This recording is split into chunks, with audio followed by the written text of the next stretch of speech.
Message to the formal Christians. You humans only have one way to achieve maturity of soul on earth: you have to live in love. I repeatedly tell you that you can only become blessed through love.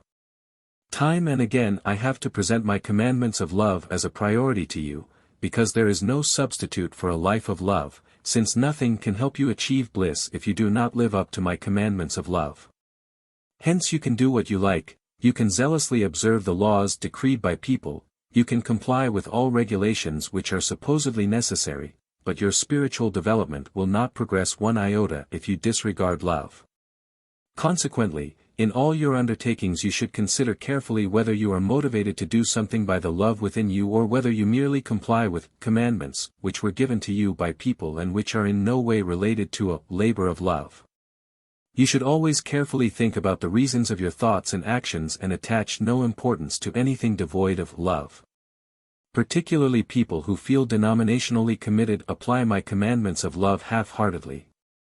They give their sole attention to traditional customs, they fulfill duties which, they are told, are important, but by doing so they do not further the maturity of their soul, and yet they should know that the maturing of their souls is the only reason for living on earth.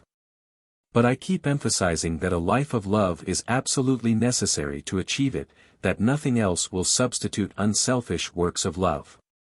Irrespective of how eagerly they perform the commandments decreed by people, they will not be able to accomplish the slightest progress for their souls.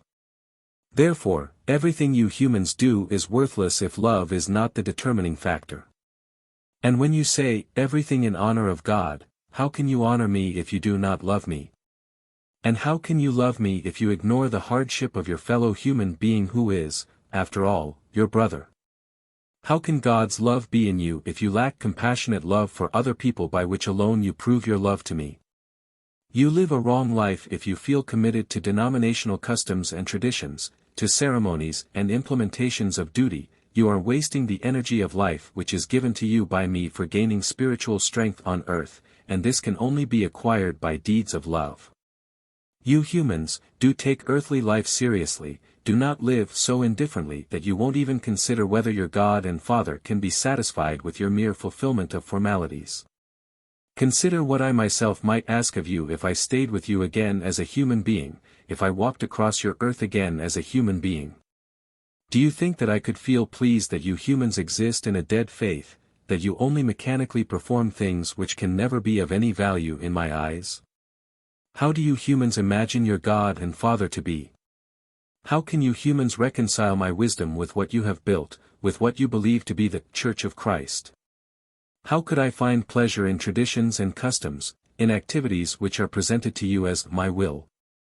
I can and will only take pleasure in those carrying out works of love. I will only ever acknowledge things that have their basis in love, and souls can only mature fully when the human being transforms himself into love, when he fights the love of self and becomes absorbed in unselfish love for his fellow human being. Because you are lacking love and should acquire it again while you live on earth. You have to live a life of love or your life on earth will be in vain, and you will never reach your goal. Amen.